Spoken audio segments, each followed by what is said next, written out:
વિષય કમ્પ્યુટર અને chapter number 5 MS access નો પરિચય. તો ચેપ્ટર 4 આપણે જોયું DBMS પરિચય. હવે DBMS શું હતું તો કે ડેટાબેઝ મેનેજમેન્ટ સિસ્ટમ હતું કે એક સરસ મજાનો ડેટાબેઝ તૈયાર કરવો હોય, કોઈ પણ પ્રકારની માહિતી મેળવવી હોય ઝડપથી, તો એના માટે એક આખો ડેટાબેઝ ક્રિએટ કરવામાં આવતો હતો. એમાં એક આપણે છેલ્લે ટોપિક જોયો હતો RDBMS. તો કે RDBMS શું છે તો કે RDBMS નો મતલબ થાય relational database management system. RDBMS એટલે કે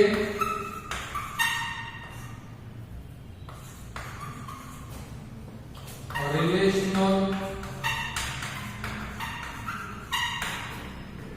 ડેટાબેઝ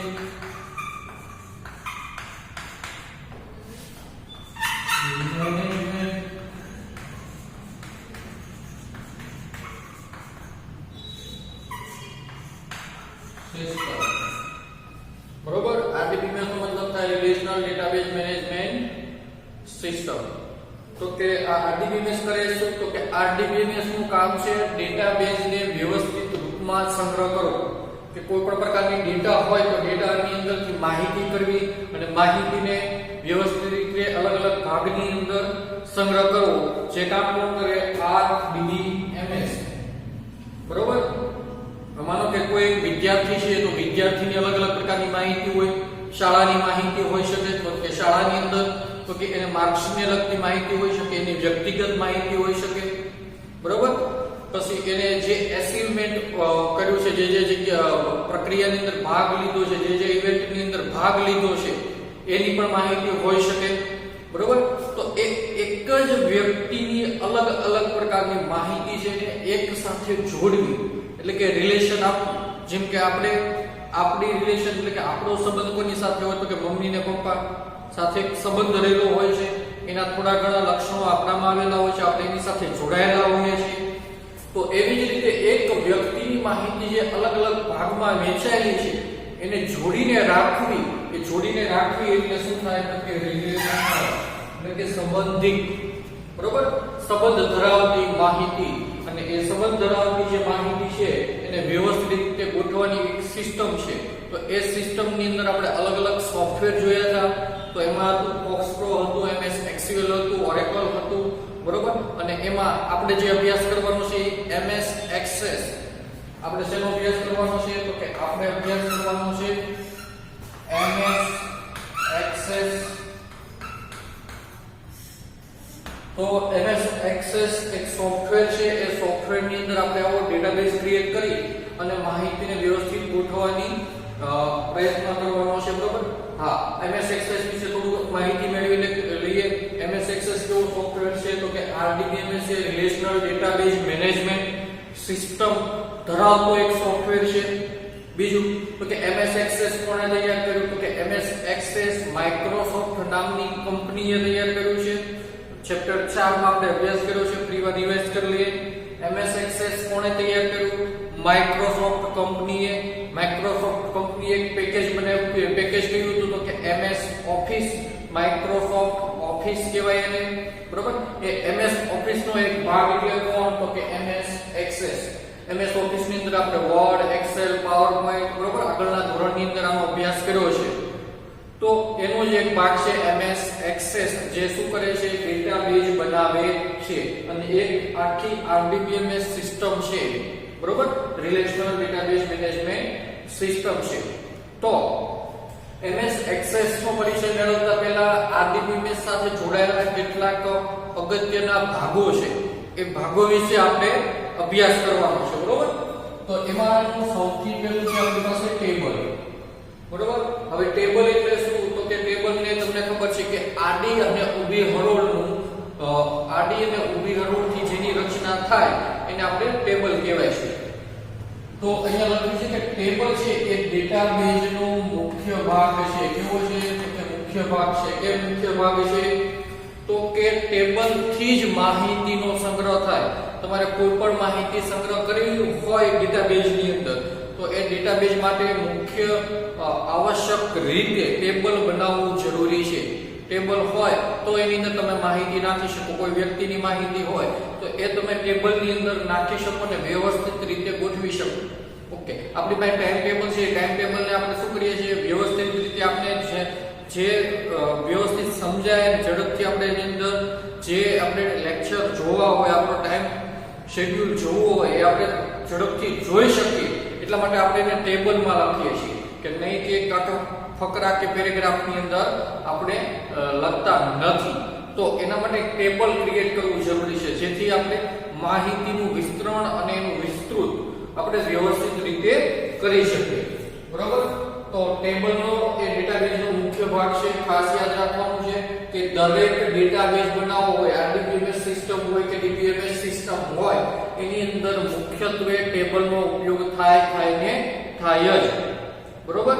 તો આગળના લેક્ચરમાં આપણે જ્યારે એમએસ એક્સેસ પ્રેક્ટિકલી જોશું ત્યારે આપણે એની અંદર ટેબલ ક્રિએટ કરતા પણ જોઈશું અને એમાં ટેબલમાં જ આપણે માહિતી નાખશું અને જો ટેબલ બને તો જ એના આગળના જેટલા આરડીબીએમએસ સાથેના કાર્યો છે એ પોસિબલ છે, અધરવાઇઝ પોસિબલ થતા નથી. બરોબર? ઓકે, આગળ ડેટાબેઝમાં માહિતીનો સંગ્રહ કરવા માટે પાયાનો એકમ છે. એના માટે માહિતીનો સંગ્રહ કરવા માટે માનો કે કોઈ વિદ્યાર્થીની માહિતી હોય, એનું ફર્સ્ટ નામ, middle name, last name, surname, mobile number, GR number, roll number, આવી અલગ અલગ પ્રકારની માહિતી હોય તો એ માહિતીને આપણે વ્યવસ્થિત રીતે ઘણા બધા વિદ્યાર્થીઓની એક સાથે સંગ્રહ કરવો હોય તો ટેબલની જરૂરિયાત પડે, જેથી આપણે દરેક વિદ્યાર્થીની માહિતી આપણે એનું તારણ કાઢવું હોય, બરોબર, એને ઝડપથી મેળવવી હોય તો ટેબલના માધ્યમ દ્વારા આપણે મેળવી શકીએ. બરોબર? એટલે કે સંગ્રહ કરવા માટે પાયાનો એકમ કોણ છે તો કે ટેબલ. ડેટાબેઝનો મુખ્ય ભાગ કોણ છે તો કે ટેબલ. ઓકે, ટેબલ કહેવાય કોને તો કે એક અથવા એનાથી વધારે. શું એક અથવા તો એનાથી વધારે શું પણ તો કે આડી અને ઊભી હરોળનું બનેલું હોય છે. હવે આડી ને ઊભી હરોળને આપણે રો અથવા તો કોલમ કહીએ. આડી હરોળ એટલે રો કહેવાય ઇંગ્લિશમાં અને ઊભી હરોળ એને આપણે કોલમ કહીએ. આડી લાઈન, ઊભી લાઈન, બરોબર? તમે આવા શબ્દો યુઝ કરતા હશો. તો કે આડી હરોળ અને ઊભી હરોળની સમન્વયથી જેની રચના થાય એને ટેબલ તરીકે ઓળખવામાં આવે છે. ઓકે, આડી હરોળને આપણે શું કહેવાય? રેકોર્ડ કહેવાય. ઊભી હરોળને શું કહેવાય? ફિલ્ડ કહેવાય. તમે સર અમને કહેતા હતા આડી હરોળને અમને રો કહેવાય, ઊભી હરોળને કોલમ કહેવાય. જો આડી હરોળ છે ને એ ઇંગ્લિશની અંદર એનું નામ થાય રો અને ઊભી હરોળમાં ઇંગ્લિશનું એનું નામ થાય કોલમ. પણ જ્યારે ટેબલની અંદર એની અંદર ડેટા સંગ્રહ કરવામાં આવે તો એને અલગ રીતે ઓળખવું હોય તો એને ઓળખવા માટે આડી હરોળને રેકોર્ડ કહેવાય અને ઊભી હરોળને ફિલ્ડ તરીકે ઓળખવામાં આવે છે. એના માટે મેં સરસ મજાનું એક ટેબલનું એક્ઝામ્પલ લીધેલું છે. જો એક ટેબલ છે કે આ આડી ઊભી હરોળ છે, પહેલી ઊભી હરોળ, બીજી ઊભી હરોળ, ત્રીજી ઊભી હરોળ. એટલે કેટલી ઊભી હરોળ થાય? 3. આડી હરોળ જુઓ, પહેલી આડી હરોળ, બીજી આડી હરોળ, ત્રીજી આડી હરોળ અને ચોથી આડી હરોળ. કેટલી આડી હરોળ થઈ તો કે 4. અને ટોટલ ખાના કેટલા બન્યા હોય તો કે 4 છે. કેરીને 12 ખાના બનેલા હોય. બરોબર? તો 12 ખાનાનું એક આખું ટેબલ બનેલું છે જેની અંદર આપણે માહિતી સંગ્રહ કરી છે. હવે ફિલ્ડ અને રેકોર્ડની અંદર તફાવત શું? તો કે ટેબલની જે પહેલી આડી હરોળ હોય, પહેલી કઈ છે તો કે ટેબલની પહેલી આડી હરોળ છે. આ પહેલી આડી હરોળને આપણે ફિલ્ડ તરીકે ઓળખીએ છીએ. જેના તરીકે ફિલ્ડ અથવા તો ટેબલના હેડિંગ તરીકે પણ ઓળખાય. બરોબર? ટેબલની પહેલી આડી હરોળને આપણે શું કહેવાય? ફિલ્ડ તરીકે ઓળખીએ છીએ. એટલે કે પહેલી દરેક, અને બીજું એમ કહી શકીએ કે દરેક ઊભી હરોળના પહેલા ખાનાને ફિલ્ડ તરીકે ઓળખવામાં આવશે. પહેલું ફિલ્ડ, બીજું ફિલ્ડ, ત્રીજું ફિલ્ડ. પહેલી કોલમ છે, બીજું કોલમ છે, ત્રીજી કોલમ છે. એનું પહેલું ફિલ્ડ, બીજું ફિલ્ડ અને ત્રીજું ફિલ્ડ. બાકીની જે આડી હરોળ છે એ આડી હરોળને આપણે રેકોર્ડ તરીકે ઓળખીએ છીએ. પહેલો રેકોર્ડ, બીજો રેકોર્ડ, ત્રીજો રેકોર્ડ. રેકોર્ડ એટલે શું? તો કે એક વ્યક્તિની માહિતી અંદર લખેલી હોય. માનો કે એક રોલ નંબર છે, એક રોલ નંબરની અંદર એક નંબરનો જે વિદ્યાર્થી હોય એ વિદ્યાર્થીની લગતી બધી માહિતી લખેલી હોય. કેની અંદર? ટેબલમાં. બરોબર? એટલે પહેલો રેકોર્ડ છે, બીજો રેકોર્ડ છે, ત્રીજો રેકોર્ડ છે. તો આવી રીતે જે આડી હરોળની સમન્વયથી જે રચના થાય ને રેકોર્ડ કહેવાય, અને ઊભી હરોળના જે હેડિંગ હોય એને ફિલ્ડ તરીકે આપણે ઓળખીએ છીએ. જેથી આપણે ખબર પડે કે ભાઈ નેમ છે તો કે 1 નંબરના વિદ્યાર્થીનું નામ શું છે, તો આપણે અહીંયા જોઈએ 1 નંબર છે પેલો રેકોર્ડ, અને એમાં નામ શું આવે છે એની કોલમમાં તો કે રામ આવે છે. કેટલામાં ધોરણમાં ભણે છે? 9. ચલો ત્રીજા નંબરનો વ્યક્તિ કયા ધોરણમાં ભણે છે? કે 10મા ધોરણમાં. તો આપણે ઝડપથી જોઈને માહિતીનો અંદાજ આપણે મેળવી શકીએ છીએ. એટલા માટે ટેબલની રચના કરવામાં આવે છે. બરોબર, ટેબલ સમજાઈ ગયું? ફરીવાર જોઈએ. મુખ્ય ભાગ છે કોનો? ડેટાબેઝનો. માહિતી સંગ્રહ કરવા માટે ઉપયોગ થાય છે. એક અથવા વધારે આડી કે ઊભી હરોળથી ટેબલ બનેલું હોય છે. આડી હરોળને આપણે ફિલ્ડ કહીએ, આડી હરોળને આપણે રેકોર્ડ કહીએ છીએ, અને ઊભી હરોળને આપણે ફિલ્ડ તરીકે ઓળખીએ છીએ. તો આ ભાગ હતો ટેબલનો. આમાંથી પ્રશ્ન સ્વાધ્યાયમાં પૂછાયેલા છે, તમે શોધશો એટલે તમને મળી જશે. બરોબર. બીજું છે ફોર્મ. ફોર્મને આપણે કહીએ છીએ, આપણે ઘણી જગ્યાએ જતા બેંકનું ફોર્મ હોય, આઈ કાર્ડ જોઈએ તો આઈ કાર્ડનું ફોર્મ હોય, સ્કૂલમાં એડમિશન લઈએ તો સ્કૂલની અંદર એનું ફોર્મ હોય. તો ફોર્મ લેવામાં શું કામ આવે છે? તો કે ફોર્મ એટલા માટે લેવામાં આવે છે કે કોઈ વ્યક્તિ પાસેથી આપણે માહિતી લેવી હોય, માંગવી હોય, તો એને આપણે આવી રીતે ટેબલ વાળી માહિતી આપવામાં આવતી નથી. બરોબર. કમ્પ્યુટરની અંદર માહિતીનો સંગ્રહ કરવા માટે આ ટેબલનો ઉપયોગ થાય છે, પણ કોઈ વ્યક્તિ પાસેથી માહિતી મેળવવી હોય તો ટેબલનો ઉપયોગ કરવામાં આવતો નથી. તો એની જગ્યાએ ફોર્મનો ઉપયોગ થાય છે. એક સરસ મજાનું આપણે ફોર્મ ફિલઅપ કરી આપીએ. બરોબર, કે ભાઈ આવી રીતે નેમ હોય, એસટીડી હોય, એમાં ખાના દોરેલા હોય એટલે એને ખબર પડે કે ભાઈ નેમ વાળા ખાનામાં નામ લખવાનું છે, એસટીડી વાળા ખાનામાં ધોરણ લખવાનું છે. બરોબર. તો આવી રીતે એક સરસ મજાનું અલગ અલગ ફોર્મ છે. તમે WhatsApp છે, Facebook છે, Instagram છે, એમાં એકાઉન્ટ ઓપન કરો છો, તો એ એકાઉન્ટ ઓપન કરો ત્યારે પણ તમને એક આવું ફોર્મ આપે છે. આ ફોર્મ વાળી માહિતી એ કેવી રીતે સંગ્રહ થાય છે? ટેબલની અંદર માહિતીનો સંગ્રહ કરવામાં આવતો હોય છે. એટલે કે વ્યક્તિ પાસેથી માહિતી મેળવવામાં આવે ફોર્મથી, પણ એ ફોર્મથી મળેલી માહિતીનો સંગ્રહ કેમાં થાય? તો કે ટેબલમાં કરવામાં આવે છે. ઓકે, ફોર્મની અંદર જોઈએ તો કે ટેબલમાં નવો રેકોર્ડ ઉમેરવો. બરોબર, એટલે કે નવી માહિતી કોઈને રેકોર્ડ ઉમેરવો, અથવા તો એની અંદર સુધારો વધારો કરવો. બરોબર, અથવા તો માહિતીને જોવી. બરોબર, તો એના માટે ફોર્મનો ઉપયોગ થાય છે. માહિતીને જોવા માટે ક્યાં? તો કે જેમ કે ધોરણ 10 નું રિઝલ્ટ આવે, રોલ નંબર નાખો અને તમને એક સરસ મજાનું એક નીચે રિઝલ્ટ આવી જાય. તો એ માહિતી આવી ક્યાંથી? તો કે ફોર્મ દ્વારા. ક્યાંથી આવે છે? તો કે ટેબલમાંથી આવે છે. એટલે ફરીવાર રિવર્સ પ્રોસેસ થાય. માહિતી સંગ્રહ કેમાં કરેલો હોય? ટેબલમાં કરેલો હોય. એટલે ફોર્મની અંદર એ પ્રશ્ન નાખ્યો અને પ્રશ્ન એને પૂછ્યો એટલે કે એના એ રોલ નંબર પરથી આપણું રિઝલ્ટ આવ્યું. બરોબર, એક સાથે જોડાયેલા છે. ફોર્મમાં માહિતી દાખલ કરે, ફોર્મની અંદર દાખલ કરેલી માહિતી જાય ક્યાં? ટેબલમાં સંગ્રહ થાય. એટલે સંગ્રહ કરવાનું કામ કોનું છે? ટેબલનું છે. બરોબર. વ્યક્તિ પાસેથી માહિતી મેળવવી છે, જોવી છે કે સુધારો વધારો કરવો છે, તો કોનું કામ છે? તો કે ફોર્મનું કામ છે. ઓકે, હવે આપણે મેં તમને કીધું ધોરણ 10 માં આપણે કોઈ પ્રશ્ન પૂછીએ કે ભાઈ આ રોલ નંબર છે, સીટ નંબર છે, એ સીટ નંબર વાળી વ્યક્તિનું મને રિઝલ્ટ બતાવો, તો આપણે એને પ્રશ્ન પૂછીએ છીએ. તો એ પ્રશ્ન જે પૂછીએ છીએ એને શું કહેવાય? ક્વેરી. હવે એ પ્રશ્ન પૂછો કે ભાઈ જેનો સીટ નંબર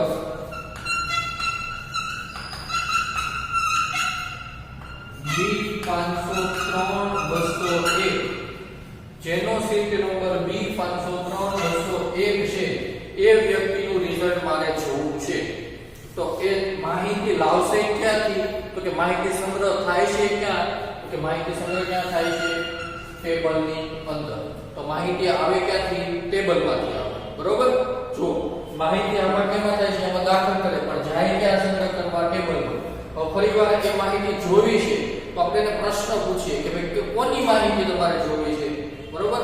તો એ આપણે એને પ્રશ્ન સ્વરૂપે કહીએ કે ભાઈ આ સીટ નંબર છે એની માહિતી મારે જોઈએ છે. માહિતી જશે ક્યાંથી? લાવશે ક્યાંથી? ટેબલમાં. બરોબર. તો ટેબલમાંથી માહિતી મેળવવા માટે ટેબલને પૂછવામાં આવતા પ્રશ્નને ક્વેરી કહે છે. કે ટેબલમાંથી તમારે માહિતી મેળવવી હોય તો એને તમારે પ્રશ્ન કરવો પડે. કેવો પ્રશ્ન? તો અહીંયા મેં લખ્યું છે કે જરૂરિયાત પ્રમાણે લખ્યું છે ઉદાહરણ તરીકે 70% થી વધુ હોય એવા વિદ્યાર્થીની માહિતી મને આપો.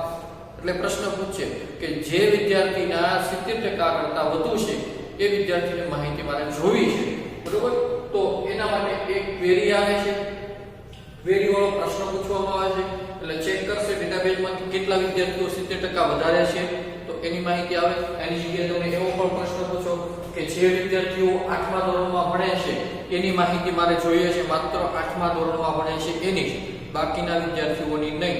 તો હું પ્રશ્ન પૂછું કે 8મા ધોરણમાં ભણતા વિદ્યાર્થીઓની માહિતી, બરોબર, તો એ માહિતી લાવશે કાથી? ટેબલમાંથી. તો એ જે પ્રશ્ન પૂછીએ છે એને શું કહેવાય? ક્વેરી, બરોબર. ઓકે, ત્યારબાદ આવે છે રિપોર્ટ. જરૂરિયાત પ્રમાણે માહિતીની વ્યવસ્થિત રીતે રજૂઆતને રિપોર્ટ કહેવામાં આવે છે, બરોબર. રિપોર્ટને આપણે ગુજરાતીમાં કહીએ અહેવાલ. અહેવાલ લખેલું અહેવાલને આપણે કહીએ કે જે આખો ડેટાબેઝની અંદર માહિતી છે એનો ટૂંકમાં સારાંશ. તો એ જે સારાંશ પ્રકારની માહિતી મેળવવી હોય તો એના માટે શું તૈયાર કરવામાં આવે છે? રિપોર્ટ. ક્યાંથી તૈયાર થશે? ટેબલમાંથી, કારણ કે માહિતી આવે ક્યાંથી? ટેબલમાંથી, બરોબર. તો એ સારાંશ તૈયાર કરવા માટે રિપોર્ટનો ઉપયોગ કરવામાં આવે છે. ઓકે, ત્યારબાદ છે મેક્રો. માહિતીના સમૂહને મેક્રો કહે છે. જે આખી માહિતીનો સમૂહ હોય એને મેક્રો તરીકે ઓળખવામાં આવે છે. પણ કેવી માહિતી? તો કે જે આપેલી યાદી હોય એના પછી ક્રમબદ્ધ જે કામ કરવામાં આવે એને મેક્રો તરીકે ઓળખવામાં આવે છે. માત્ર આપણે આટલું યાદ રાખવાનું છે કે માહિતીના સમૂહને મેક્રો કહેવાય અથવા તો દર્શાવેલી યાદી એ ક્રમબદ્ધ અમલમાં જે મૂકે છે એને મેક્રો તરીકે ઓળખવામાં આવે છે, બરોબર.